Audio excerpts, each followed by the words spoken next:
Pse kafja të lë pa gjumë, përgjigja do t'ju habis.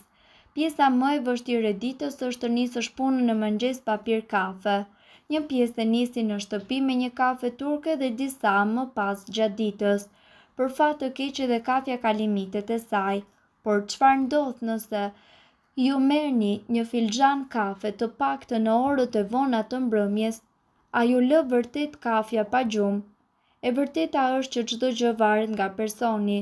Jo të gjithë të cilët vuajnë nga pagjumësia që të shkakton kafja në ndryshim me të tjerët, por kur mund ta ndalësh efektin kafein para gjumit? Në një studim të kohëve të fundit të bërë në Amerikë, ekspertët kanë treguar se kafja e fundit që ti duhet të pish në ditë është 4 deri në 6 orë përpara se të flesh. Kështu, duke kontrolluar limitet, përpiqet që të paktën 4 orë para gjumit të mos kesh pirë më kafe.